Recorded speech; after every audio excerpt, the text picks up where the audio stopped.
hoy, no sé, pasó, habíamos varios, yo solo fue para, éramos como 10, Buenas. 5 o 6.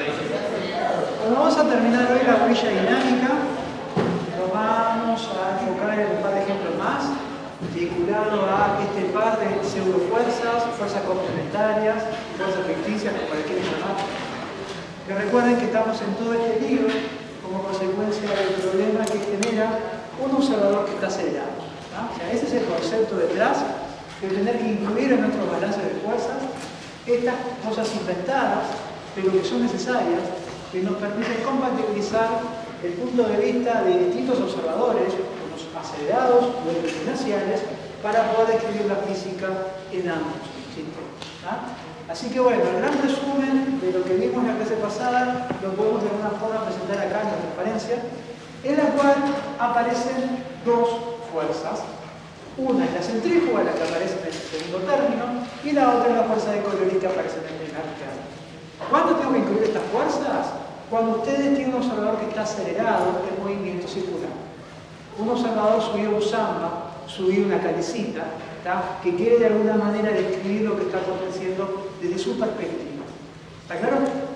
Así que siempre la pseudofuerza, y es una pregunta conceptual que a veces aparece en preguntas de controles o exámenes, ¿no?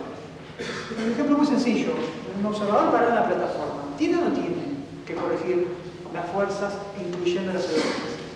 La respuesta es sencilla. ¿De quién depende la necesidad de incorporar estas fuerzas? Del observador. ¿Y dónde está parado? Y si dónde está parado uno concluye que está acelerado, bueno, entonces sí, hay que incluir.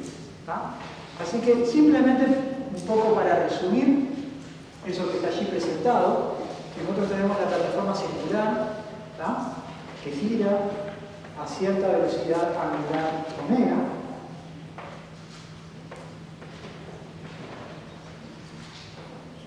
Con este sentido de giro. Y tengo parado en la plataforma un observador, o prima, que obviamente va a constituir un sistema no inercial. ¿Por qué? Porque está acelerado. ¿Y por qué está acelerado? Porque está describiendo un movimiento circular.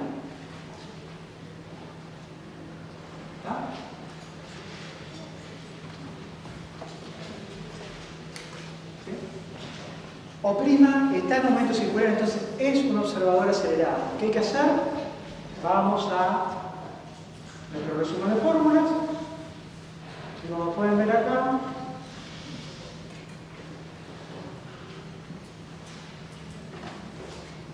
en el ítem 1D están las dos: centrífuga y Coriolis. Insisto, les conviene a ustedes siempre plantearse en el peor escenario, considerar que tienen que incluir las dos. Después, por algún motivo u otro, puede que alguna se anule, por las dos. Pero eso va a depender de lo que vamos a discutir ahora. Así que observador en movimiento circular, chao. Hay que plantear fuerza centrífuga y hay que plantear Coriolis. ¿Está claro? La fuerza centrífuga, imaginen que acá el objeto de estudio es una masa m, que tiene cierta velocidad v y que se ubica a una distancia r del eje de giro. Entonces la fuerza centrífuga es la más sencilla de las dos, porque solamente va a depender de la distancia del eje. ¿Ven? Acá hay un r no nulo, por lo tanto, necesariamente ese término va a ser no nulo, por lo tanto, esa masa va a sentir la fuerza centrífuga. Radial hacia afuera. ¿Bien? Y después, para saber si yo tengo fuerza de Coriolis,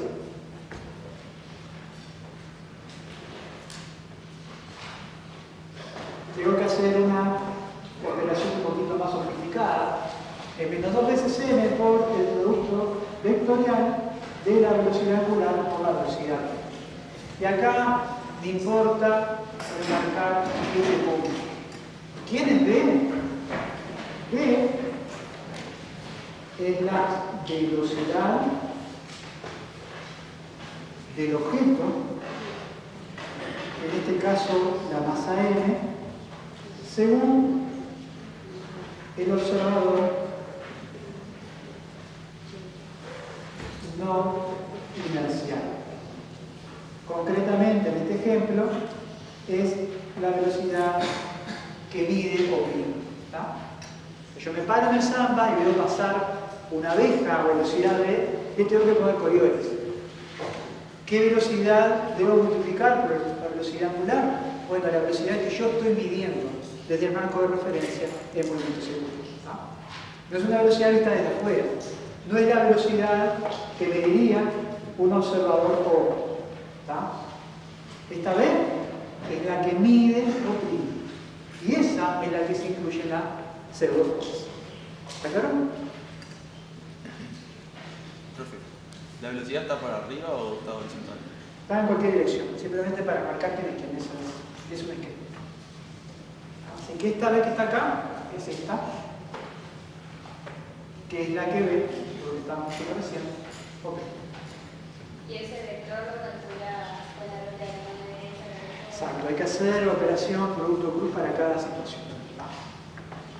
Hay reglas mágicas, necesariamente, por eso les decía, van a tener que practicar bastante dicha regla para poder operar en cada uno de esos casos. Pero la centrífuga sí, siempre. Exacto. La centrífuga es la más fácil. Estoy alejado del eje, hay una a favor de CR, no de ir hacia afuera, va a estar la centrífuga. El único caso donde la centrífuga no va a existir, ¿cuánto es? Cuando la masa se ubica en el eje de giro. Ahora, para detener Coriolis, bueno, pueden pasar muchas cosas. Una es que el objeto esté clavado respecto a la plataforma. Si el objeto está clavado respecto a la plataforma, yo estoy en la plataforma, ¿verdad? Él gira conmigo, ¿no? Pero ¿cómo lo veo al objeto? Respecto a mí, está quieto. Entonces no tiene velocidad. Ahí no hay Coriolis. O que el producto cruce anule, ¿no? Que dé la casualidad de que omega y B sean dos vectores paralelos, por ejemplo, que se puede dar. Omega es para arriba, B si es para arriba, son dos vectores paralelos, no van a definir el producto. Pero eso va a depender del caso. Por eso les digo, es de alguna manera conveniente para ustedes posicionarse en el lugar más seguro que resulte igual. Tengo que poner las dos. Si después una se anula, mejor.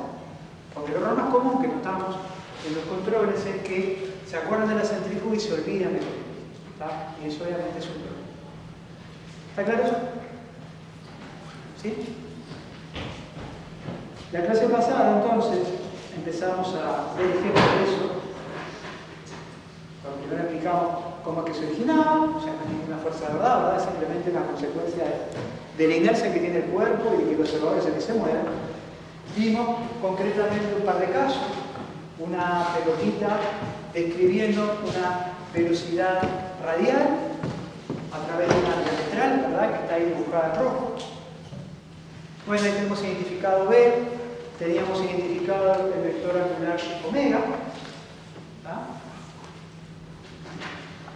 Ahí, como siempre, ¿no? Trasladamos el vector omega arriba de la masa. Eso va a definir un plano omega B, ¿verdad? Y voy a tener que poner la palma de la mano de tal forma de poder cerrar el primer vector, que es omega, sobre el segundo, que es B, ¿no? Al hacer este movimiento, ¿verdad? Omega cruz B sería entrante. Con lo cual, la fuerza de Coriolis, al tener el menos 2m multiplicado delante, le va a dar el sentido común. ¿Está claro? Eso lo habíamos visto. Después hicimos otro ejemplo. Ahora imaginen que la canaleta, en vez de ser diametral, es una canaleta circunferencial, es una circunferencia centrada en el mismo eje. Y ahora la pelotita, obviamente, en determinado instante, desplazamiento tangente a dicha circunferencia, tenemos el vector B dibujado hacia afuera. ¿Qué hay que hacer de vuelta? Bueno, identificar ahí la masita, la velocidad, el traslado omega. De vuelta el primer vector es el omega, ahora el B saliente hacia ustedes. Al hacer omega cruz B, cerrar el primero sobre el segundo, ¿verdad? Omega cruz B sería hacia el lado derecho, perdón, sí, derecho ustedes. Con lo cual, sentido opuesto va a aparecer la fuerza de Coriolis. ¿No? Omega cruz B. Fuerza de Coriolis para ello. ¿Está claro? Y vamos a ver ahora un tercer ejemplo, porque los dos anteriores tenían un problemita, y es que limitaban la relación geométrica entre la velocidad y lineal y angular, que era siempre 90 grados. Imaginen ahora que no tenemos una plataforma chata, una plataforma horizontal, sino que tenemos una plataforma cónica. Y hacemos una canaleta a lo largo de una generatriz de ese cono, que de vuelta está indicado en rojo. Si ese es el caso, entonces ahora el sistema comienza a girar, la pelotita va a bajar por una de esas generatrices y bueno, vamos a tener definida una nueva dirección y sentido de la velocidad. Así que tenemos un cono, de esta forma.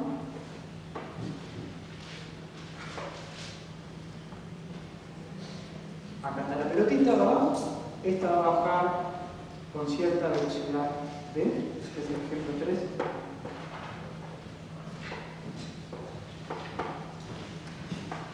Tenemos en este corte del cono esta velocidad angular omega, que como ustedes saben, ¿verdad?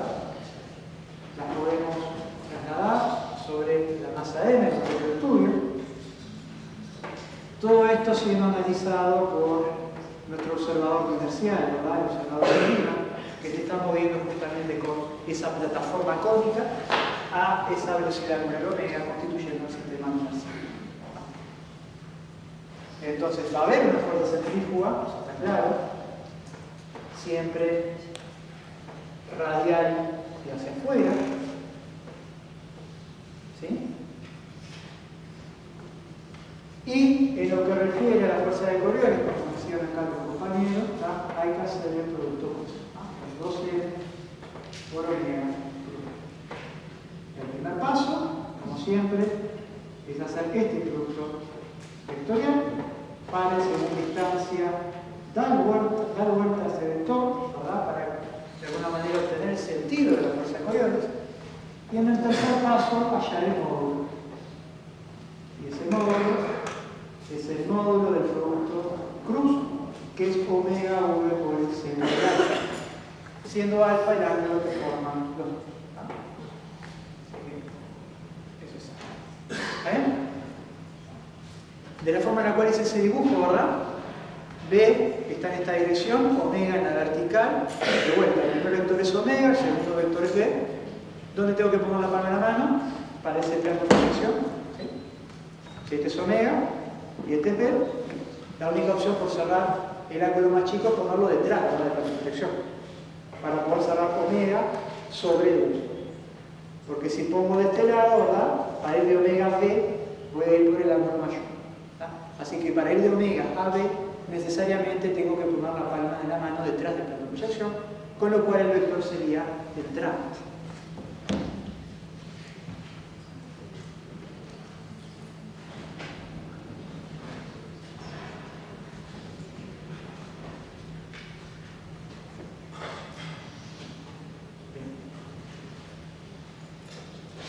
Esto correspondería entonces a un vector así. Con lo cual, ¿ya estaría? Ahora le doy sentido inverso a eso, saldría del plano y ahí obtendríamos el sentido de la fuerza de Coriolis. El sentido inverso porque le multiplicamos por menos por menos. Exacto. Y después que tengo dirección y sentido me preocupo del módulo. No vuelvo a hacer este menos por delante, porque simplemente lo que estamos es ordenando esta operación matemática que de alguna manera se consolida en una única expresión. Omega cruz B para obtener sentido y dirección, pero principalmente la dirección. El menos omega por B para dar definitivamente el sentido de la fuerza de Coriolis y el tercer paso es hasta ahí. Lo que cambia acá respecto a los casos anteriores es que, bueno, en materia de módulo, Coriolis el 2m por omega por b por el seno de 1, que esto ahora es distinto de 1, ¿no? Porque alfa es distinto de 1. ¿De acuerdo? Como les decía, hay un caso particular de que si esto no fuese un cono, fuese un cilindro, ¿verdad? Yo tendría ahí la dirección axial del cono, el alfa sería 180 grados, ¿verdad? Y en ese caso, ¿cuánto vale la fuerza de Coriolis? Por eso, 0 porque tendríamos omega y b paralelos. Así que si alfa es 180, ahí la fuerza de corriente es 1. ¿Bien hasta ahí? Así que más o menos barrimos casos distintos en lo que, bueno, primero íbamos cambiando la dirección de B para un lado horizontal y en este último ejemplo cambiamos la relación angular entre la velocidad y la velocidad angular. ¿Preguntas de esto? Sí. ¿El cono está girando? Sí. No, que si el cono no giraba, o prima, no sería un sistema inercial. Si el O' no fuese un sistema inercial, no necesitaría corregir estas cosas. Así que todo esto es porque a O se le antojó para hacer algo. Alguien de afuera no tiene que agregar nada. Va a tener que poner las fuerzas entraderas, peso normal y bueno, sopla en pila, porque van a tener una cosa diferencial en la que va cambiando el radio en la medida que cambia el ángulo C. La altura C. No es imposible. Por eso vuelvo a lo mismo. ¿Dónde me conviene mirar el problema? Si yo me paro en el cono, el cono simplemente ve un movimiento como un plano inclinado. Una pelota que cae por un plano inclinado. Ahora, pero para ver así, esa situación, yo tengo que pagar un precio. ¿Cuál es? Poner centrífugo y poner volumen, porque si no, la segunda ley no se va a cumplir. Esa es esto. ¿Estamos bien?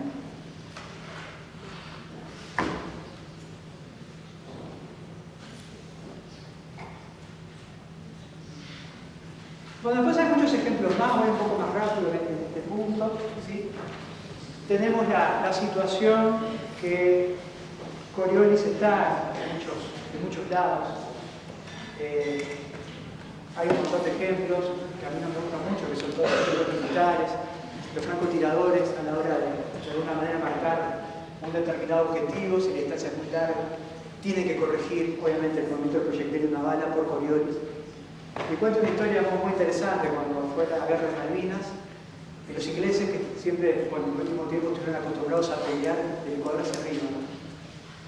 Entonces la corrección que tiene que hacer por Coriolis es por un sentido. Cuando vinieron a las Islas Malvinas a pelear, al menos los primeros días y semanas, se dieron cuenta que las correcciones que hacían hay que hacerlas para el otro lado. No se dieron cuenta, ya se sabía, simplemente lo tenían que poner en práctica. ¿Por qué? Porque lo que vamos a ver ahora, dependiendo del hemisferio en el que nosotros nos estemos ubicando, arriba del Ecuador o por debajo, la desviación por Coriolis tiene sentido opuesto. O sea, es algo que en cuestiones militares se aplica mucho, pero yo prefiero situarlo en otro tipo de ejemplos más académicos, como son, por ejemplo, el tema de las corrientes marinas. Nosotros sabemos que la forma en la cual se forman los remolinos en determinados huracanes tienen sentido horario o antihorario dependiendo del lugar en donde estemos ubicando, por encima o por debajo del Ecuador. O, concretamente, como vamos a ver ahora, el mapa del movimiento de las aguas superficiales de los océanos también tienen variación en el sentido de giro. Del Ecuador hacia arriba tenemos un sentido esencialmente, como estamos viendo acá, antihorario, mientras que debajo del Ecuador los sentidos de giro son esencialmente antihorarios. Y eso también se lo debemos a la fuerza de Coriolis. ¿Por qué? Porque la Tierra es un marco de referencia inercial, ¿no? La Tierra está rotando. El agua, al moverse sobre la superficie terrestre, yo, observador en la Tierra, veo que el agua se mueve. Entonces, volviendo a lo que hemos visto hoy, si yo en movimiento circular, yo observador o prima, detecto que el objeto de estudio tiene una velocidad respecto a mí, entonces está sujeto a corrección por Coriolis. Entonces yo tengo que aplicar a las corrientes marinas esa corrección, con lo cual vamos a ver y explicar cómo es que se genera ese tipo de desviación.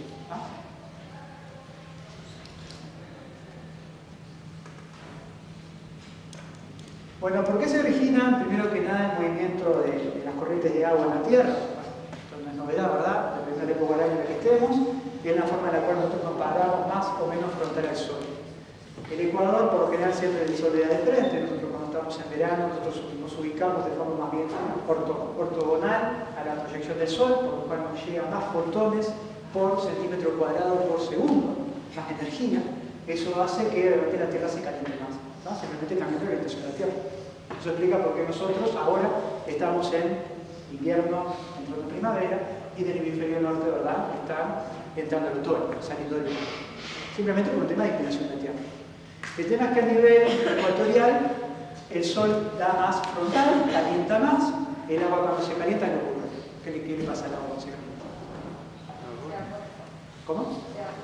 Se evapora, pero sin evaporarse, ¿qué le pasa a la densidad? Líquido o gas. Se golpetean más las moléculas, ¿verdad? Se separan más. A misma masa ocupan un volumen mayor. Masa dividido volumen más grande, la densidad es menor.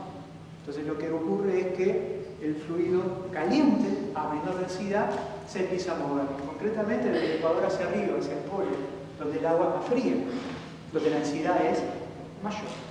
Entonces establece corriente de flujo debido justamente a la diferencia de densidad del agua. ¿Originadas en qué? En el calentamiento local que sufre la superficie terrestre y las aguas superficiales, sobre todo el entorno del ecuador. Así que baja agua del polo y sube agua del ecuador hacia arriba como consecuencia de esa diferencia de densidad. Que lo mismo le pasa al aire caliente, ¿no? Las corrientes de aire, ¿por qué viene una masa de corriente frío que se mueve del polo? Bueno, porque en determinados lugares el sol de mucho tiempo se genera un calentamiento local, el aire ahí sufrió un cambio de densidad, eso empuja fluido frío de un lugar hacia ese lugar y ahí se termina estableciendo la corriente. Es un fenómeno súper complejo, de muchas partículas, pero muy interesante que termina afectando el clima, ¿no? Las predicciones de línea y la línea, ese es el físico. De hecho, hay una carrera en la Facultad de Ciencias que es derivada de la licenciatura en física, que es ciencia de la atmósfera, que esencialmente es eso. Es estudiar el movimiento colectivo para poder predecir qué es lo que ocurre concretamente con estos desplazamientos macroscópicos de fluido, agua y también de la atmósfera, ¿no? Para ver y predecir la evolución de la temperatura y la lluvia también. Así que bueno, eso es lo que termina ocurriendo. Concretamente nos viene agua fría del polo norte hacia abajo y sube agua caliente hacia el polo norte, ¿no? Entonces, en el caso concreto, lo que vamos a ver acá, vamos a imaginar paquetes de fluido caliente que están subiendo desde el ecuador hacia el polo norte a través de la velocidad de fluido que pierden y también un poquito por debajo del ecuador paquetes de fluido más caliente con una velocidad que van hacia el polo sur.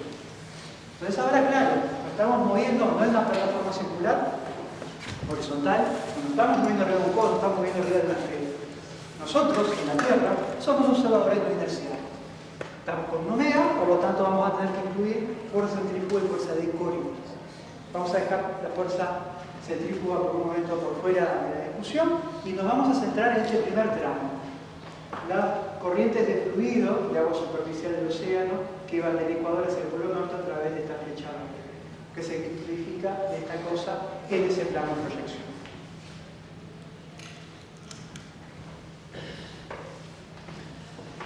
Movimiento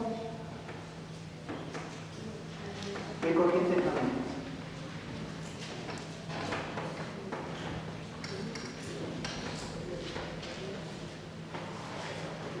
Entonces, esta es la Tierra, este es el polo norte, este es el oeste, este es el oeste y este es el polo sur.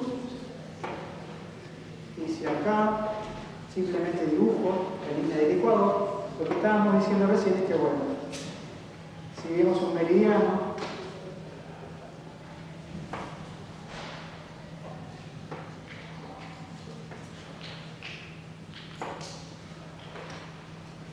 así, del ecuador hacia abajo, vamos a tener un sentido de la velocidad para ese lado, del ecuador hacia arriba, un sentido de la velocidad del agua superficial hacia arriba.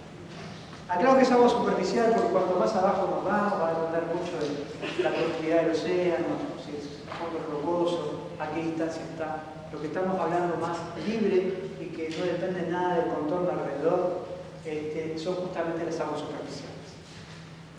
Entonces, bueno, si ahora cambio el plano de proyección, sabiendo que la Tierra gira en el sentido que tiene que girar, ¿no? Este sería la velocidad angular omega, porque la Tierra va a girar en ese sentido, ¿no? De esta forma, ¿no? Si yo ahora cambio y marco referencia y me paro acá arriba y observo la situación, voy a ver el globo desde el polo norte. Entonces voy a parar acá, este es el polo norte, ¿sí?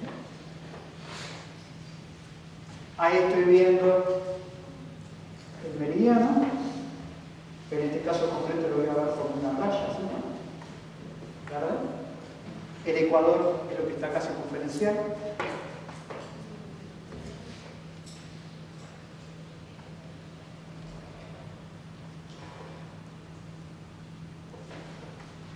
Igual que acá está el ecuador. El vector omega, por todo lo que dijimos hoy, estaría así, ¿verdad? Es un vector velocidad angular saliente, porque este sería el sentido de giro. Y bueno, lo que ocurre ahí es que, bueno, si yo veo o selecciono un paquete de fluido que tiene esa cierta velocidad, tiene esa orientación. ¿Está bien? Eso sí lo miro desde arriba. ¿Qué pasa si ahora lo miro desde acá? Entonces, bueno, voy a cortar el globo a la mitad. De vuelta, acá está el ecuador.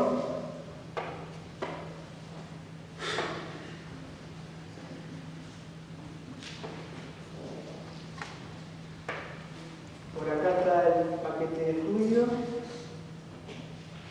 Tangente, esa circunferencia, está la velocidad. Acá está la velocidad de la omega. Este es el polo norte, este es el polo sur. ¿Sí? Entonces, recordando lo que hace Coriolis, la fuerza de Coriolis es menos 2m por omega cruz B. Hay que hacer omega cruz B. Para hacer omega cruz B voy a trasladar el vector omega, ¿sí? De esta forma, para ponerlo todo sobre el vector B. Tengo que cerrar ahora, como vimos hoy, ¿verdad? Del primer vector al segundo, por el ángulo más chico. Con lo cual, lo que voy a, de una forma general, ¿verdad? Es un desviamiento respecto a omega cruz B, saliente.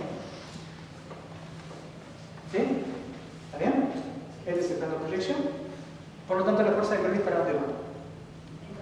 Entrante.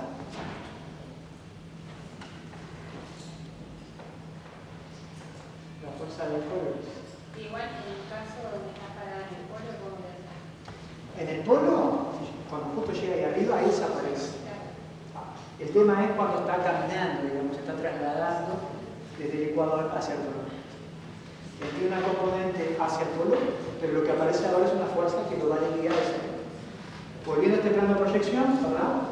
El omega, que estaba acá,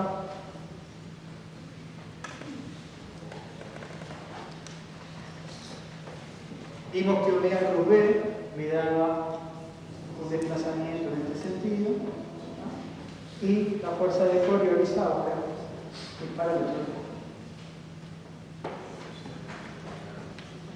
Entonces lo que va a pasar es que en este desplazamiento de la partícula va a haber una componente lateral, que es lo que decíamos hoy, ¿verdad?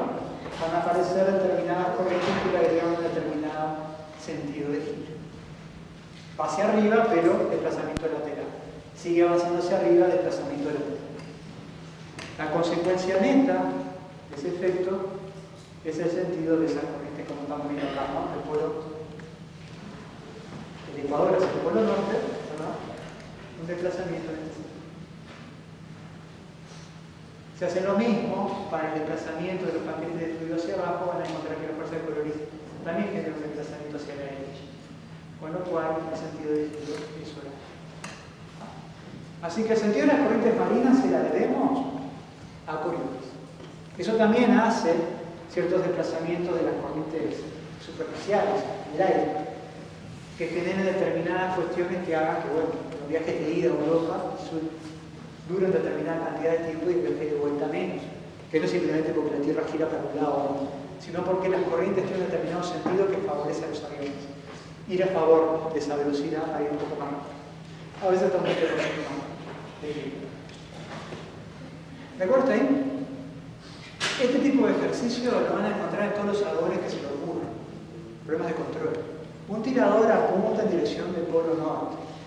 Él calcula una trayectoria perfectamente parabólica. Opciones. La trayectoria es la prevista, la trayectoria se desvía hacia la izquierda, cae antes, cae después. ¿Qué le están diciendo esos problemas? Aplican Coriolis. Y vean si hay un desplazamiento hacia la izquierda, hacia la derecha, en función de estas formas.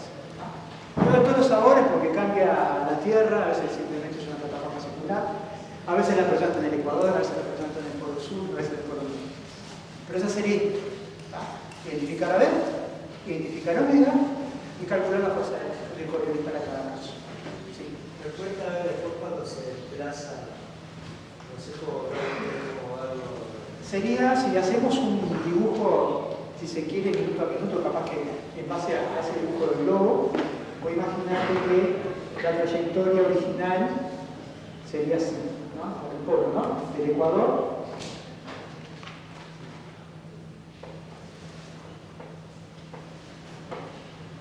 hasta el polo norte. Esa es la trayectoria ideal, de esa proyección. El tema es que va teniendo cierta velocidad V. Haría esto si no hubiese Coriolis. Pero lo que acabamos de ver es que va a aparecer una fuerza perpendicular a esa velocidad en todo momento. Entonces lo que él va a hacer en definitiva es lo que yo voy a empezar a dibujar con el punteado. Va a empezar a aparecer. Él avanza y aparece una fuerza recortada. Él avanza un poco y otra fuerza recortada. Se te va a generar un desplazamiento lateral. Entonces, del meridiano en el que estábamos proyectándonos, ahora el paquete se va a desviar hacia la derecha. No es el mejor ejemplo para el plano de proyección, porque es una proyección en 3D, por decirlo de alguna forma. Pero lo importante es que no es la trayectoria lineal que esperamos tener a lo largo del periodo. ¿De acuerdo ahí? Después hay otro ejemplo, también que es muy sencillo de ver, de contar, porque hay muchos ejemplos ya aquí, que son los ojos de huracanes. Los huracanes se generan por una fuerte variación en la presión en determinados lugares. Se genera una depresión de presión. Cae la presión en un lugar y estamos rodeados de una región de alta presión. ¿Qué es lo que pasa? Si tengo en un lugar del espacio poca presión y en otro lugar mucha presión, como todo, ¿no? El gas va a ir al lugar donde la presión es más baja, para tratar de equipararse. Entonces lo que se genera en un huracán es que donde está el ojo de la tormenta, empieza a haber un flujo de velocidad de partículas, viento, aire, hacia ese punto. Está en este caso representado a través de esas flechas verdes. Entonces, si simplemente en un lugar del espacio se genera una depresión, bueno, yo tendría simplemente el desplazamiento lineal de las partículas de fluidos a ese punto. El tema es que de vuelta, hay velocidad, estoy parado en un globo que gira, que hay que producir Coriolis. Al hacer eso, esperen que un segundito.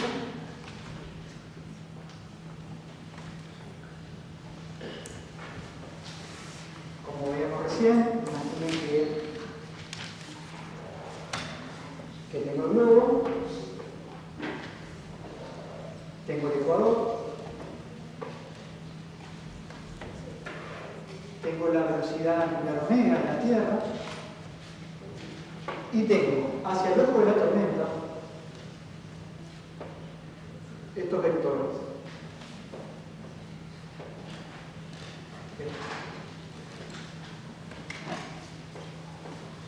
Entonces me imagino un paquetito de fluido en cada uno de esos puntos. ¿Y qué es lo que tengo que hacer? Hallarle Coriolis. Tomo el vector omega y lo traslado paralelo de esta forma.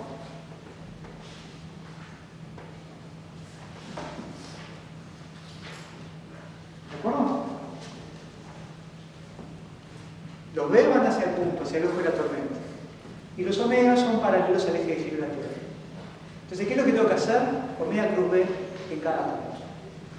El omega cruz B lo voy a pintar de rojo.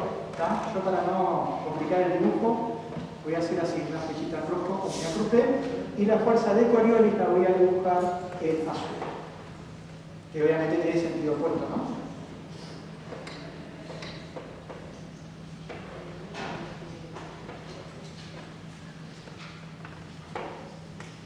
Omega y B, cierro el primero sobre el segundo, ¿verdad? En el primer caso me queda así. ¿No? segundo caso, omega B, así. En este caso, omega B, así. Y en este caso que está acá, omega B, así. ¿Está bien? Todo con una especie de sentido horario. Por lo tanto, la fuerza de Coriolis tiene que ser opuesta a ese vector azul. Así, así, así y así. Así que la fuerza de Coriolis le agrega una rotación a esos vientos en sentido antihorario. Eso ocurre de vuelta en el hemisferio norte, por encima del ecuador. Explicando, tiene sentido. Si lo hiciéramos debajo del ecuador, el sentido sería opuesto. ¿Pero se entiende? Dibujo B, dibujo omega, hago el producto cruz para ubicar el sentido de la fuerza de Coriolis. Hay un capítulo de Los Simpsons. Yo cada vez que digo esto, me enfoca a hablar de Los Simpsons de algo cool, ¿no? Ahora no sé, es algo completo. ¿Ven Los Simpsons ustedes? No me siento tan viejo. 24 años. ¿Se acuerdan del capítulo de Los Simpsons de que va a Australia? Va, no sé qué hace, lo quieren poner preso, entonces se van a la embajada americana. Y cuando va al baño, la embajada americana tiene todo tremendo aparato en el water club. ¿Para qué? Para que el sentido de giro del water sea el sentido correcto. ¿Por qué? Por Coriolis. Porque también el agua del retrete, cuando va cayendo, de alguna manera aparece una componente de Coriolis que la puede hacer girar en otro lado. Hay un montón de videos en YouTube, ustedes buscan luego fuerza de Coriolis, el Ecuador. Hay un montón de chantas ahí en la línea del Ecuador que va con una bandejita, una especie de bacha, pone unas hojitas arriba y se mueve 2 metros de la línea del Ecuador para un lado y gira para un lado, se mueve 2 metros para el otro lado y gira para el otro lado. Eso no es verdad. Por la velocidad son tan bajas que la cantidad de agua que tienen para la superficie del container que hay, las condiciones de control son muy fuertes, lo van a dar luego muy dinámica, como para hacer que el fluido corra para el lado que corre. En nuestras casas, el sentido de giro del retrete, de la bacha, de la cocina o del baño depende de la forma, no mucho más. Si la fuerza fuese muy grande y no tuviéramos muchas condiciones de contorno, sí veríamos el verdadero efecto de la fuerza de control. Así que el mito del baño es un mito, ¿está?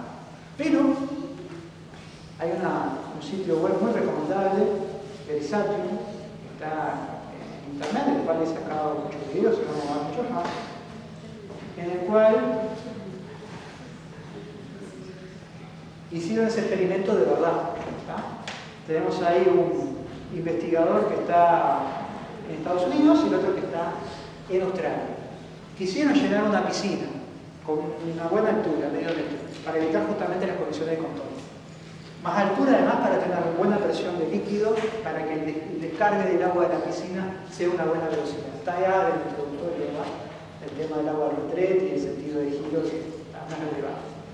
Pero bueno, lo importante es que ellos, está todo el cuento, es medio largo, es medio bueno en realidad. Lo más interesante es que, bueno, armaron la piscina, le hicieron un agujerito en la parte central, que vuelta con una buena altura, para tener una buena presión de líquido, para favorecer la velocidad de descarga del fluido. Pusieron una GoPro arriba y lo que empezaron a hacer es empezar a echar gotitas de agua, de colorante, para justamente empezar a ver qué es lo que ocurriría. ¿Qué estamos generando? Hay una depresión, no de gas, de un líquido, ¿verdad? El líquido apuntando hacia el lugar de la descarga. Ahí tenemos la canillita. Y empiezan a ponerle tinta, ¿no? Entonces, ¿qué es lo que espero? Simplemente de poner esa tinta allí, que es, bueno, baja, ¿verdad? Y salga por el tallo central. Pero miren lo que pasa a lo largo del tiempo. Se empieza a generar una especie de remolino. Ese remolino tiene una componente de sentido, y van a ver ahora cuando le pongo una lente de arriba, ¿verdad? Antihorario.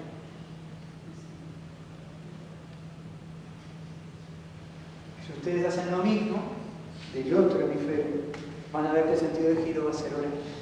Y eso porque es por la fuerza de Coriolis. Así que esto es una manera de mostrar un experimento que nos muestra a nosotros que estamos en un marco de referencia no inercial, un sistema de rotación. Pero ahí sí, dejando por fuera efectos de contorno del container que llega a nuestro fluido, y bueno, con una buena velocidad del módulo, en este caso de descarga, el efecto de Coulomb se hace evidente. Así que bueno, lo pueden mirar, otro periodo más, por suerte. Así que, ¿está claro? Así que Coriolis es una verdad, es una corrección de verdad, porque en realidad de vuelta no es una fuerza, ¿verdad? El problema es que la Tierra es que se está moviendo y nosotros estamos pretendiendo hacer un experimento en un marco de referencia asegurado. Bien. ¿De acuerdo hasta ahí?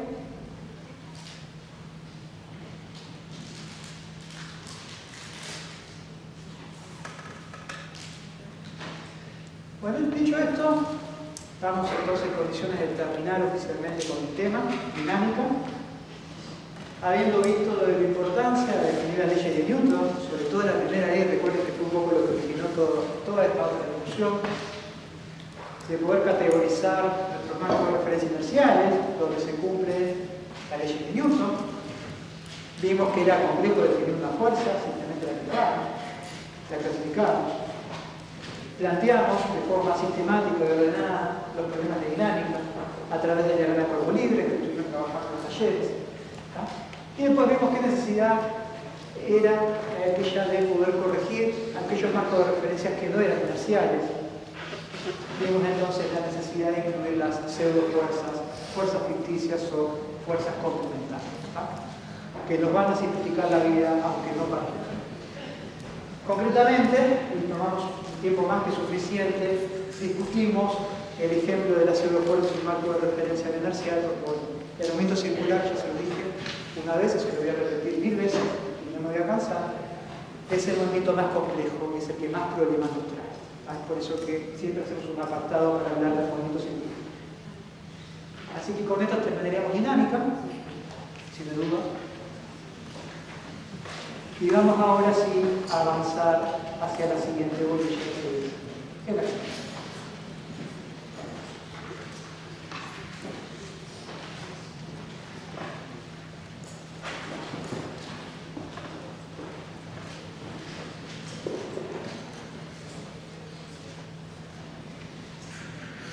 Bueno, ¿qué vamos a hacer en energía? Vamos a definir el trabajo de una fuerza. Vamos a definir la variación de la energía en el tiempo, que eso nos lleva al concepto de potencia. Vamos a empezar a calcular el trabajo para una serie de fuerzas particulares, concretamente la fuerza neta, lo que nos lleva al principio del teorema de trabajo y energía, que es muy importante, el cual lo vamos luego a modificar al incorporar el trabajo de ciertas fuerzas que se portan bien. Las fuerzas que se portan bien en física se llaman conservativas, son función de estado, nos da una ventaja, no tenemos que hacer operativas con ellas porque ya se dan propiedad. El peso es muy comportado, entonces se define la energía potencial y eso nos significa la vida en G por H. Vamos a, luego que tengamos todo ese menú disponible, a definir el principio de conservación de la energía, discutir de cuándo se cumple y cuándo no. Y vamos a terminar hablando de cálculos de tiempo. Y extensionamos sistemas más de una hora, 2D y tridimensional. Así que bueno, ese es el objetivo para este tema, concretamente. Y bueno, a partir de ahora, todas las bolillas que vayamos a desarrollar, o los temarios subsecuentes, en definitiva, podríamos decir que son secundarios. Porque por todo lo que vimos al principio, cinemática y dinámica, ya está. Yo sabiendo fuerza, sabiendo cómo se calcula la aceleración y sabiendo de cinemática, yo resuelvo cualquier problema puntual. Un rígido, yo lo puedo entender como un aglomerado de pequeñas pelotitas infinitesimales, ellas, a las cuales le puedo aplicar todo lo que vimos hoy, cinemática y dinámica de la masa puntual, para ver qué es lo que ocurre con ellas. Así que, digamos, yo no necesito la energía, no necesito el momento lineal, no necesito el momento angular, no necesito un ensayo rígido para poder resolver un problema.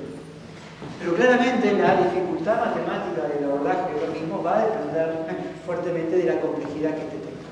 Es ahí donde los principios de conservación, como estamos viendo acá de la energía, nos va a simplificar la vida.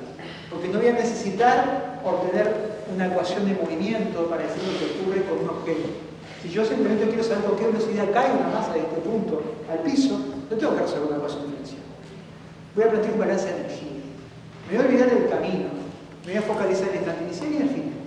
Y a través de un simple balance, ¿verdad?, vamos a poder sacar una magnitud importante. Y esto es como regla de la vida, puedo hablar más como ingeniero que otra cosa. Un ingeniero químico, y también quizás un alimentario, yo puedo hablar por mi carrera, se dedica a hacer balances de todo. Balance de energía, balance de entropía, balance de masa, balance de humedad, lo que ustedes quieran. La vida de un ingeniero es, entre muchas cosas, un porcentaje muy importante de balances. Y estas son las primeras veces que vamos a encontrar con balances de cosas. Entender la energía a un nivel bastante más discreto y simplificado como es este, nos va a permitir luego a futuro poder establecer balances en sistemas másicos, en sistemas en flujo, que es en definitiva gran parte de la vida profesional, algunos de los profesionales de la ingeniería. Así que bien, eso es un poco la cuestión. Nos vamos a olvidar del camino, lo que el anti-Tavares, digamos, vamos a ser más miradistas, nos va a importar el resultado, dónde arranqué, dónde terminé. Así que bueno, eso nos lleva a esto, a acumular. Para sumar los efectos de las fuerzas, al acumulado de las fuerzas a lo largo del tiempo, a lo largo del tiempo se han dado lugar a un montón de discusiones en torno a qué tendríamos que hacer. Si yo tengo que hacer un experimento a generar una fuerza y ver el acumulado de la fuerza, ¿en qué lo tengo que hacer? ¿En el desplazamiento, cuando yo muevo un cuerpo, o simplemente en el tiempo? Y en aquellas épocas que se dialogaba mucho por escrito, bueno, Leibniz, Descartes, dialogaron mucho, se pelearon mucho para ver cuál era lo más importante. Si integrar las fuerzas en el tiempo o integrar las fuerzas en el trabajo. Ninguno era mejor que otro, simplemente eran visiones complementarias de la dinámica, visiones complementarias de la vida, de la física en sí misma, lo que además nos lleva a dos principios de conservación bien diferentes. El acumulado de las fuerzas en el tiempo nos lleva al concepto de impulso, lo vamos a ver en un momento lineal, conservación de la concepto lineal, y el acumulado de las fuerzas en el espacio, el concepto más desarrollado por Descartes, es lo que nos lleva a la energía. Y nadie puede decir que es más importante ese momento lineal de la energía. Son dos balances importantes para la vida. Uno lo usa en el contexto que se puede aplicar hoy. Así que bien. Y simplemente un comentario más de principios de conservación y física.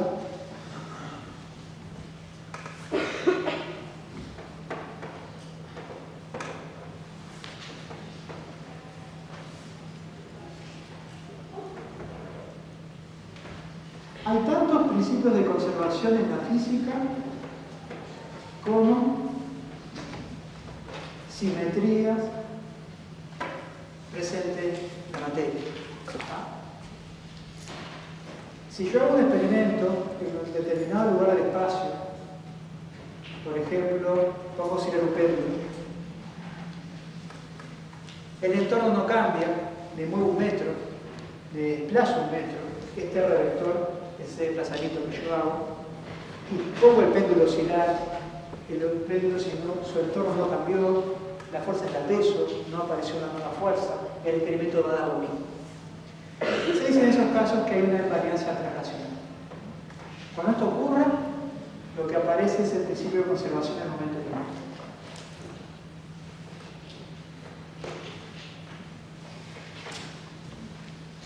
Cuando yo hago un determinado experimento en cierto instante de tiempo, de vuelta a péndulo, dejo pasar un día, un mes, un año. Si el entorno no cambió, vuelvo a poner oscilar el péndulo, el resultado del mismo tendría que ser el mismo, ¿no? Entonces, este es el desplazamiento temporal en un determinado periodo de tiempo. Si el resultado es el mismo, ¿no? Esto es lo que nos da lugar al principio de conservación de la energía. Esto macroscópicamente a nivel también subatómico. Después imaginen que hacemos el mismo experimento, pero le aplicamos una rotación. Pongo el péndulo oscilar, hago una medida, divido el periodo, lo que quiera, roto un determinado ángulo respecto al ángulo de referencia inicial, vuelvo a tirar el péndulo a mover, veo que el resultado es el mismo, es igual al ángulo inicial. Esto nos lleva a que de conservación del momento angular.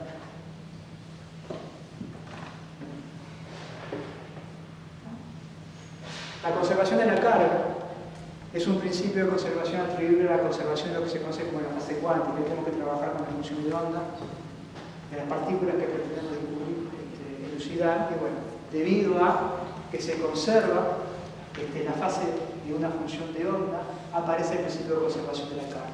Y así hay un montón de cosas, de sabor, de extrañeza y demás de partículas subatómicas que aparecen en el principio de conservación. Son consecuencias de la simetría.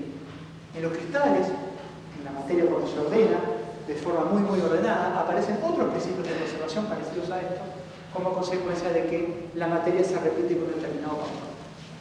Así que los principios de conservación son eso, consecuencias de la simetría que presenta la materia en distintas condiciones. Vamos a ir por cada uno de estos. Vamos a comenzar primero con la energía, ¿no? Y luego pasaremos al momento lineal y terminaremos con un momento. Pero esa es la razón de que aparezcan los principios de conservación. Respecto al trabajo, volviendo a la concepción de Descartes, es la acumulación de las fuerzas del espacio. Para tratar de ejemplificar esto, yo quiero empujar un auto. La pregunta es cuál es la manera más eficiente de yo poner en movimiento ese auto y desplazarlo. Bueno, yo agarro y lo empujo, ¿verdad? Lo empujo en un determinado instante de tiempo, consiguiendo un determinado desplazamiento. Sí. Así que, si la fuerza es constante, simplemente lo que voy a decir es que el trabajo de la fuerza va a ser el producto de fuerza por desplazamiento.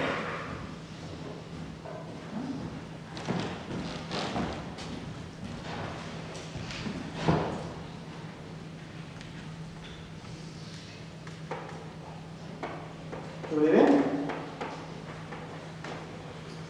Trabajo de una fuerza. En principio vemos que el trabajo de una fuerza F parece ser el producto de fuerza por desplazamiento. Primero que nada, ¿por qué W? Porque esto viene del inglés, que es work, ¿no? Segundo aspecto, cuando uno habla del trabajo de una fuerza, tiene que quedar en claro de quién está hablando. Calcula el trabajo de quién. De una fuerza. La fuerza puede ser el peso, la normal, el rozamiento, lo que ustedes quieran, ¿no? Pero siempre tiene que quedar explícito de quién estamos hablando. Así que bueno, yo puedo gastar más o menos energía, ya vamos luego a llegar a ese concepto, en la medida de que yo empuje ese auto a una distancia mayor o haga una fuerza mayor. Cuanto más fuerza yo ponga para mover el auto, más me voy a cansar, ¿no? Y eso, energía de algún lugar sale, algo glucógeno que tenemos almacenado en los músculos. Comimos, almacenamos glucógeno, después lo quemamos para que los músculos se estiren, se contraigan, bla, bla, bla. ¿Bien? Pero bueno, pero es importante la orientación de la fuerza de desplazamiento. ¿Qué pasa si ahora yo, no sé, se me antoja empujar, pero en diagonal ahí para abajo? ¿Voy a conseguir el mismo efecto en el desplazamiento del auto? ¿Qué es lo más eficiente para poner en movimiento el auto en términos de fuerza? Si el desplazamiento es horizontal, ¿verdad? Cuanto más horizontal sea la fuerza, mejor. Porque si yo apunto para el otro lado o apunto para arriba, por más que termine multiplicando fuerza por desplazamiento, el efecto neto del trabajo no va a ser el mismo, ¿verdad? Yo lo que voy a buscar en cierta forma es que ese producto sea lo más eficiente, para lo cual la fuerza paralela al desplazamiento sea la más importante. Entonces, siempre una fuerza la voy a poder descomponer. Este es el auto, ¿sí? Este es el desplazamiento. Esta es la fuerza F. Imaginen que este es la pelotita. Yo la fuerza la voy a poder descomponer en dos. En fuerza paralela y en fuerza perpendicular. Lo que es claro es que en lo que hace el trabajo, lo más eficiente va a ser justamente el producto de la fuerza paralela por el desplazamiento. Porque la fuerza perpendicular no me agrega nada. Pero ¿qué es o quién sería esa fuerza paralela? Simplemente descomponiendo este término que está acá, la fuerza paralela podemos ver que es F por coseno de θ. Así que esto es F por coseno de θ por Así que importa los desplazamientos y las fuerzas del módulo, no importa la orientación entre ellos. Fuerza y desplazamiento son vectores. Teníamos ahí matemáticamente definido un producto que medía cuán paralelo eran dos cosas, ¿no? ¿Se acuerdan? Producto matemático de vectores. Tenemos dos, ¿no? Producto escalar y producto vectorial. El producto escalar me medía cuán paralelo eran dos vectores.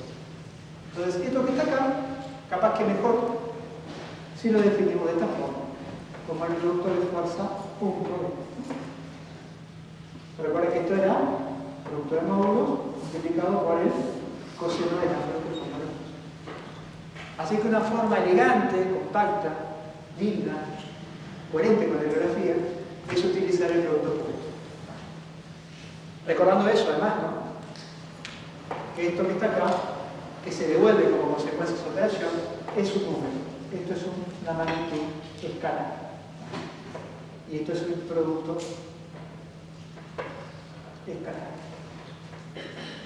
¿Estamos bien? Yo agarro el auto y lo empujo para arriba o me siento arriba de él, no voy a conseguir ninguna modificación en su desplazamiento. O sea, si es perpendicular, no sube. Por lo tanto, el trabajo que aporta va a ser cero. ¿Ah? ¿Estamos bien hasta ahí?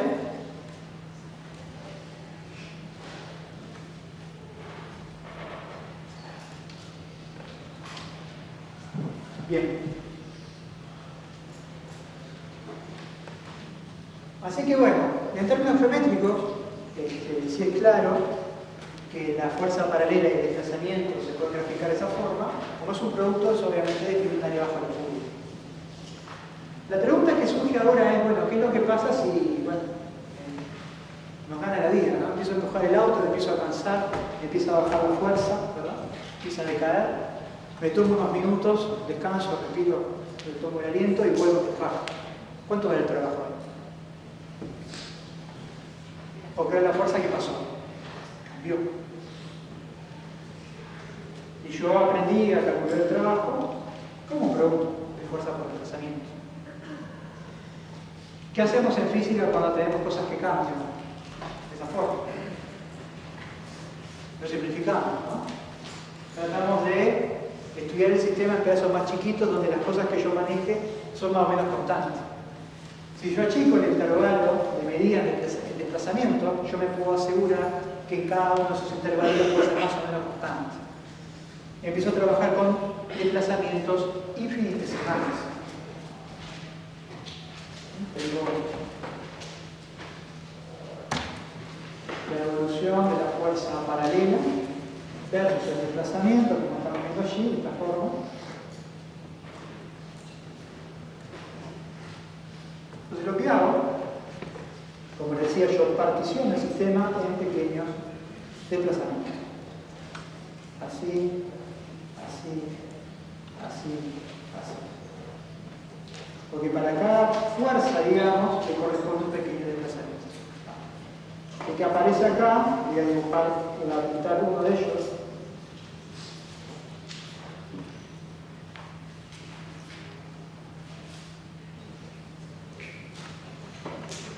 Va a aparecer un delta trabajo de F que va a ser la fuerza paralela en este instante.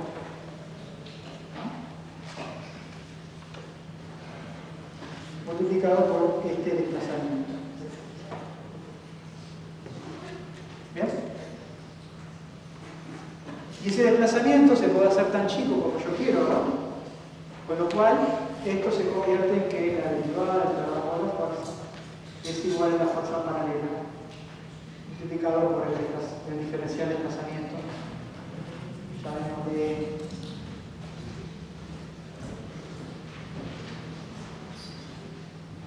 en este caso. ¿Sí? Pero bueno, esto era para la fuerza paralela. Yo, de alguna manera, puedo hacer uso del producto escalar. Si yo conozco la fuerza en otro instante, puedo esto multiplicarlo escalarmente por el desplazamiento sin perder generalidad, ¿no? Y bueno, si simplemente quiero hallar el trabajo total, simplemente aplico la correspondiente integración.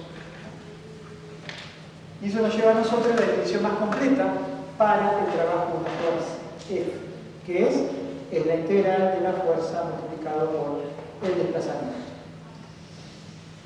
Que en términos genéricos se utiliza la letra S, eso más de la bibliografía en inglés, S de space, espacio.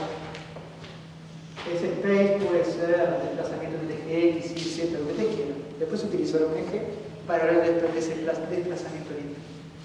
Lo importante acá, puedo saber, la fuerza puede cambiar, por lo tanto tengo que trabajar con integral. La orientación de la fuerza de desplazamiento puede ser diferente punto a punto, por lo tanto tengo que aplicar el grupo escalar instante y así acumular para allá el trabajo. Que geométricamente hablando, y así me lo presenta el integral, ¿verdad?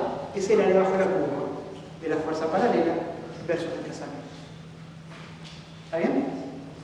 Esa es la forma en la cual definimos formalmente el trabajo, cuyas unidades, como ven allí, ¿verdad? Es el producto de fuerza por desplazamiento, es Newton por metro, que nadie se unidad. Esto es Joule,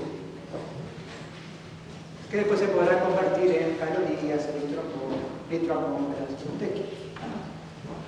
¿está claro? Así que esa es la definición completa, suficientemente genérica, aplicable a cualquier situación. Cualquier situación porque, de vuelta, ahí simplemente yo barrí la fuerza paralela en función del tiempo. Pero imaginen que tengamos un desplazamiento cualquiera, descrito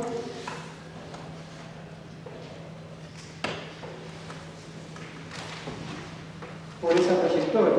Bueno, yo en ciertos puntos puedo identificar la fuerza F como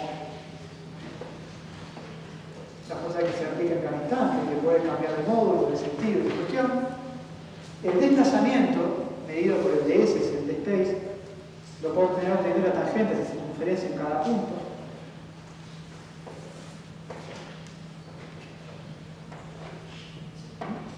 Donde va cambiando el ángulo, acá tenemos un θ1, acá hay un θ2 y acá un θ3.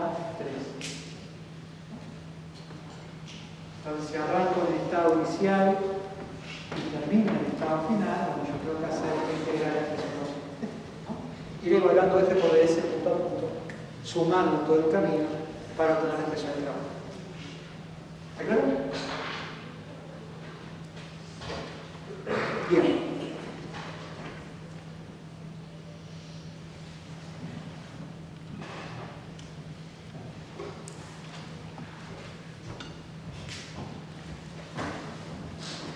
Simplemente aclarar, a veces se le pone la letra C debajo del integral para hacer mención a la integral de curva.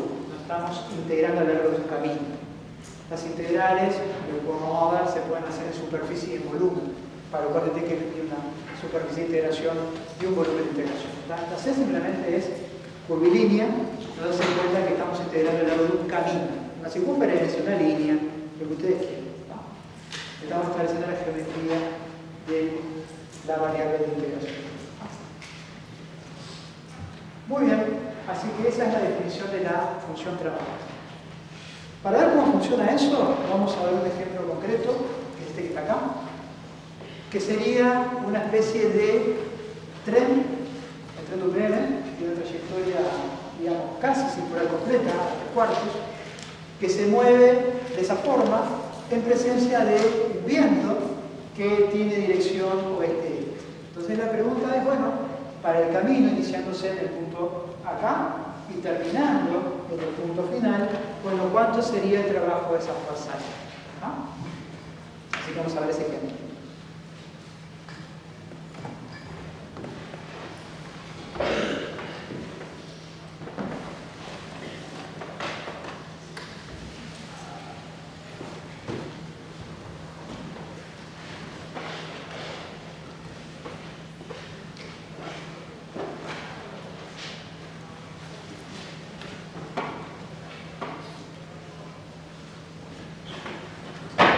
Para deducirle eso una vez, tengo el eje X, el eje Y. Tengo un tren entonces que arranca en esta posición inicial, ¿tá? Y termina acá en esta posición Lo que tenemos, el viento, que lo que vamos a ver es que aplica una fuerza horizontal en esa dirección. ¿No? Así que los datos que tenemos son, por un lado, la fuerza del viento, que es F gasolina, apunta a lo largo del eje y exclusivamente. Si nos piden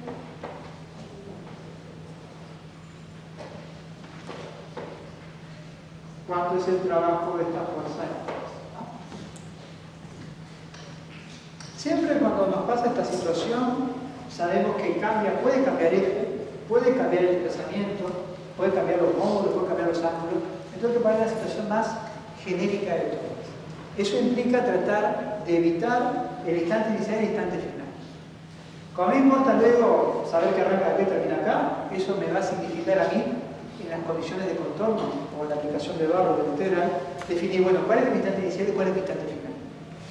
Son datos de letra, inicial y final. En el medio tengo que ser suficientemente genérico para poder plantear todo. Volviendo acá al ejercicio, me piden el trabajo de la fuerza, acabamos de hacer ese ejercicio de trabajo de la fuerza que era este integral. F por ds, instante inicial y instante final. ¿Bien? Así que voy a generar esa situación genérica desde el arranque. Voy a parar por acá. Ahí voy a tener determinada posición R, para el cual tangente, como vimos hoy, ¿verdad? A la circunferencia va a aparecer el vector de desplazamiento, el ds, ¿no? Tangente de la línea punteada. Voy a definir un ángulo θ, que lo voy a, así, totalmente arbitrario, de esta forma. Es el ángulo respecto al horizontal. Con lo cual, bueno, yo necesito generar este vector. Vino el trabajo, ¿verdad? Yo tengo que hacer este integral. Para hacer este integral yo preciso conocer esto. ¿Conozco F? Sí, dato, ¿no? Claro. Eso está. Para poder hacer el producto escalar necesito calcular el delta S, que es lo que estoy haciendo ahora. Pero ya de ese vector, más allá de que yo sé que el módulo podrá ser un ds, lo vamos a ver ahora, lo voy a tener que poder representar allí. Así que me voy a tomar un tiempito para poder definir correctamente cómo es ese vector S.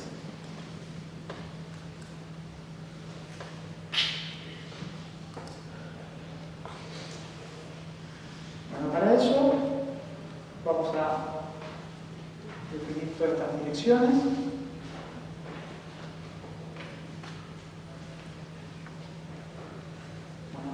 Apliquemos la teoría del punto gordo.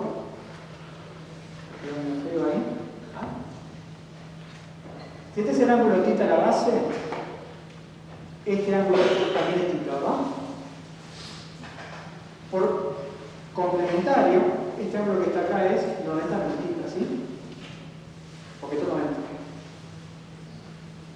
Así que bueno, eso me permite definir a mí este ángulo θ, este ángulo θ y este ángulo θ.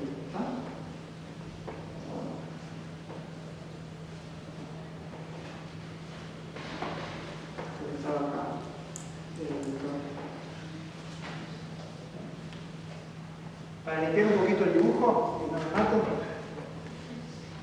esto sería así.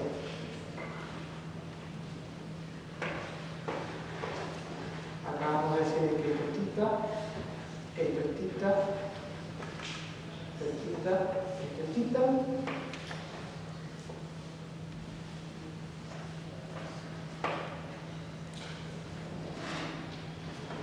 Este es el delta S.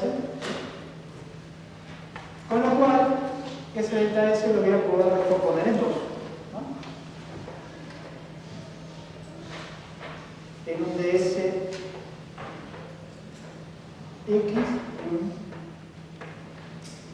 ds lima.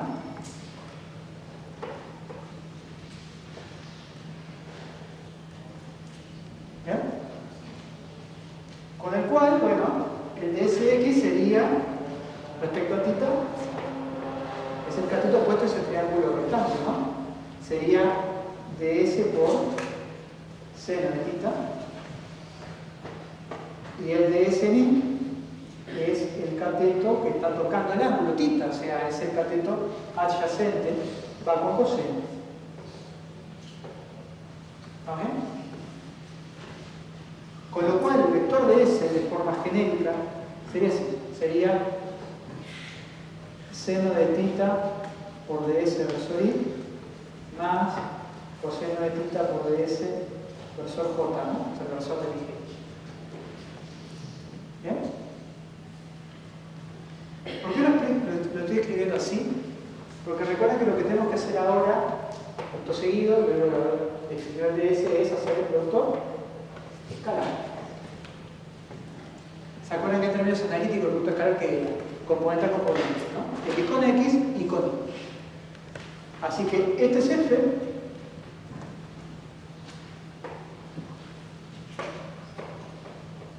F sería F versor I más nada versor J, ¿no? Y yo lo que hago es hacer el producto escalar, producto punto.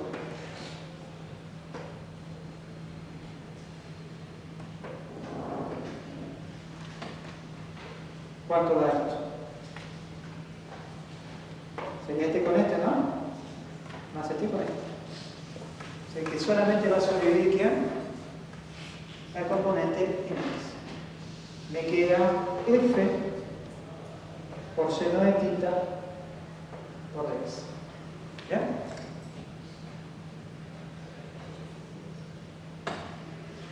Recuerden, F es dato, seno de θ es variable, lo voy a tener que meter en integral. Nos queda por ahora definir quién es de S, en términos geométricos, ¿no?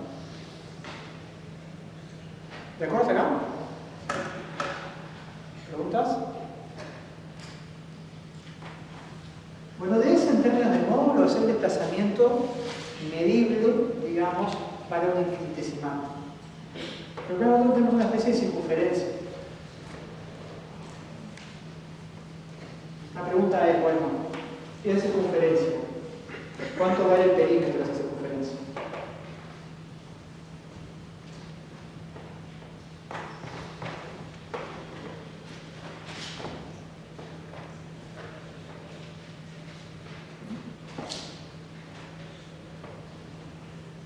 Tengo una tijera imaginaria acá, ¿no?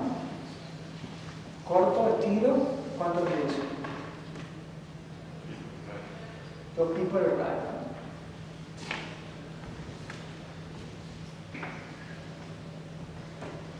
Ese arco es igual al perímetro, es igual a 2 por pi por el radio, ¿no? ¿Bien?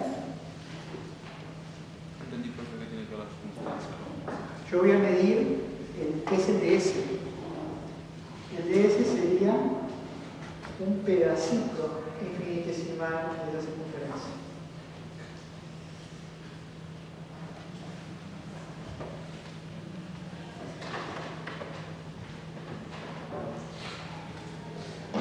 Ya recibió el centro. Claro, de toda la circunferencia, ¿está? Acá como cierto delta θ, ¿no? Cuando esta delta θ es 2pi, ¿no? ¿El arco qué es? El perímetro de circunferencia, 2pi por arco. Cuando el arco, es el pedacito de torta, es θ, vale 5 grados, ¿cuánto vale este pedacito de delta S?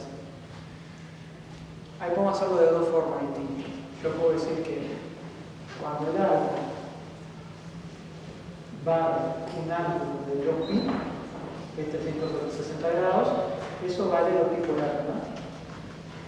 Cuando va un ángulo de delta θ, delta S. ¿Ah? Haciendo regla de 3, el delta S sería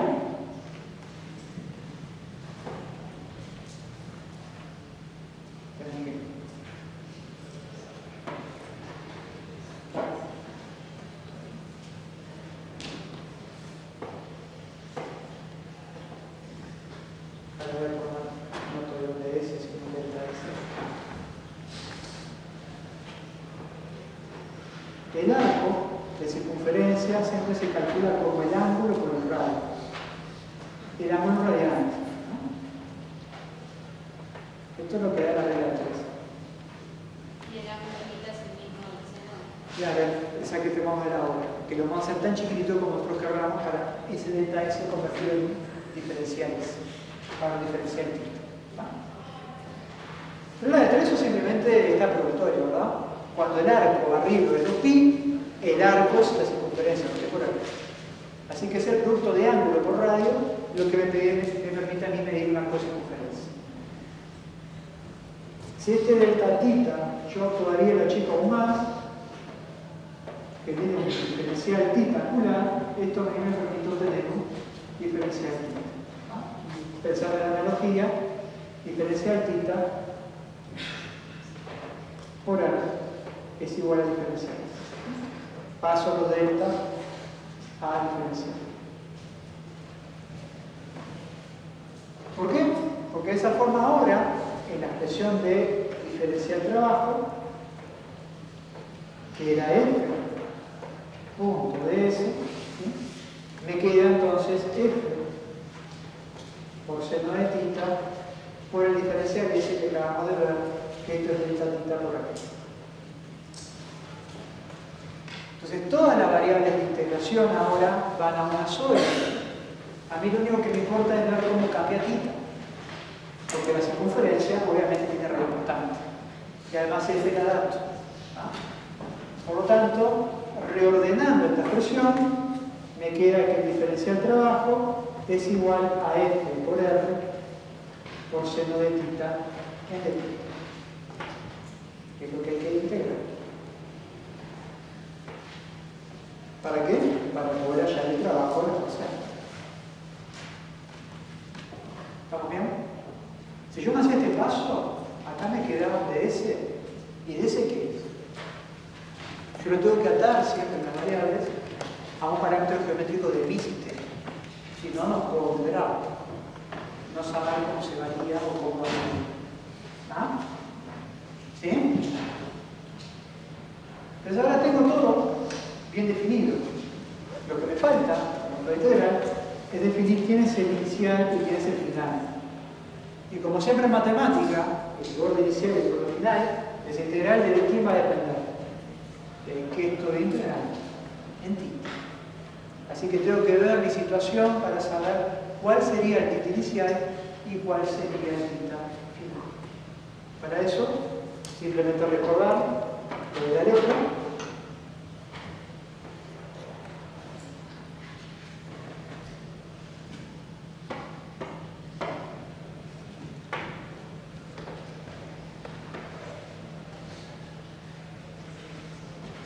Recordemos que esta es la situación inicial, ¿no? Este sería el tita inicial.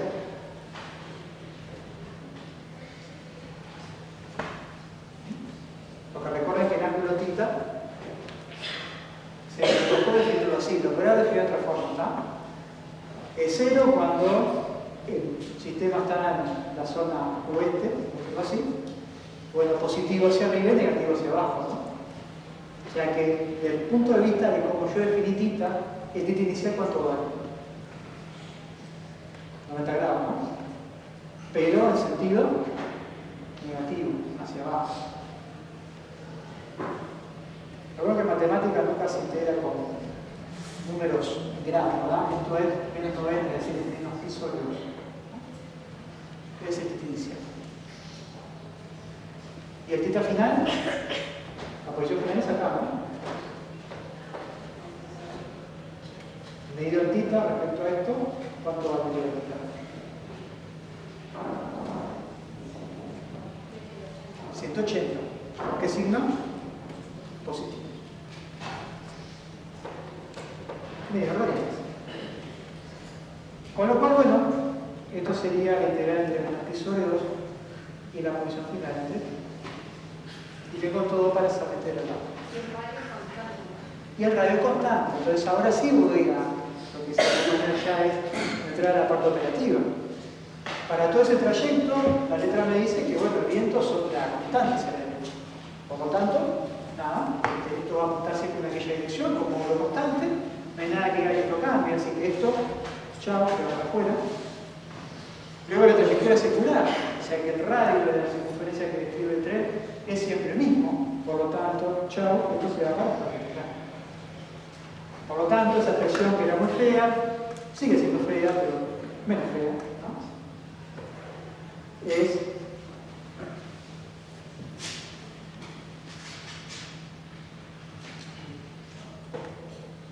Nos queda F por R por la integral de seno de tita entre menos pi sobre 2 y más.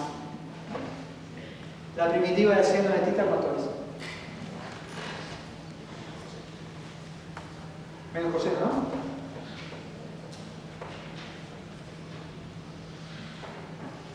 Evaluado entre menos pi y pi.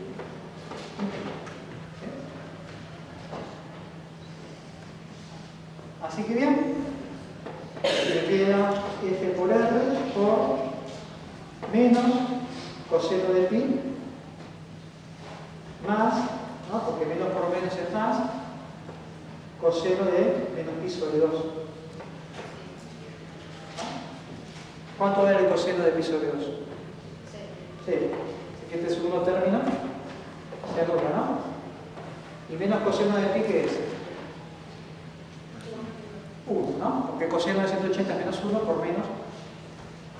Así que esto es menos 1 y menos por menos me da más 1. Por lo tanto, la respuesta es F por R. Raro, ¿no? La porquería, sí. Cuenta. Muchas cuentas. Para dar que, en términos efectivos, el tren, en esta parte del camino, ¿qué hizo el tren respecto al viento? Fue en contra, ¿no? O sea, trabajo negativo del viento. Pero ¿qué pasó en este segundo tramo? Fue a favor.